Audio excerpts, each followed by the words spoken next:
Bonjour à tous à la maison, ici Ariane Arsenault. Je vous souhaite la bienvenue à Vie de recherche.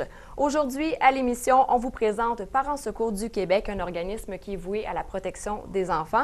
Et pour nous en parler davantage, nous avons avec nous en studio Karine Defoy. Bonjour Karine. Bonjour Ariane. Mais oui, je vais vous parler de Parents Secours.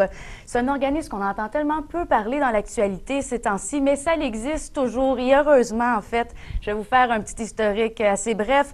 Ça a été fondé en 1976 à Sainte-Thérèse grâce à un regroupement de citoyens et citoyennes du Québec suite à la disparition d'un jeune garçon.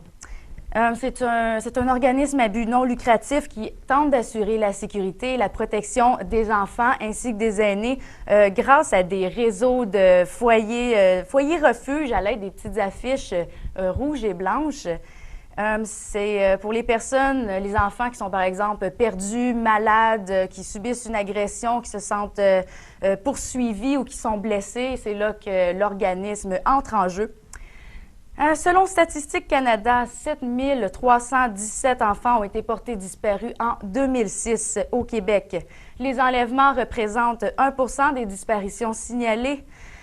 Et malheureusement, le cas de Cédrica Provencher nous rappelle que nos enfants ne sont jamais complètement en sécurité, mais nous pouvons les éduquer du mieux qu'on peut grâce à des trucs assez simples. En tant que parent, vous devez expliquer à vos enfants qu'est-ce qu'un inconnu. Ça semble niaiseux, mais c'est important. Qu'est-ce qu'un inconnu? Et s'il y a un inconnu qui parle à votre enfant, il doit être capable de répondre « Non, monsieur, je ne vous connais pas ».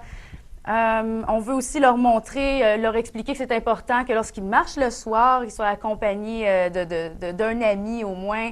On veut s'arranger aussi pour qu'ils soient capables de faire le 911, qu'ils soient capables de faire des appels longue distance, le 0 aussi, des appels à frais virés. On essaye d'éviter qu'il y ait dans des ruelles sombres, des chantiers de construction ou des affaires comme ça. Bien entendu, le classique, on refuse toujours les bonbons et l'argent. Pour les gens à la maison, pour plus d'informations, il y a le site web parentssecours.ca. Merci beaucoup Karine. Voilà, c'est la fin de notre émission pour aujourd'hui.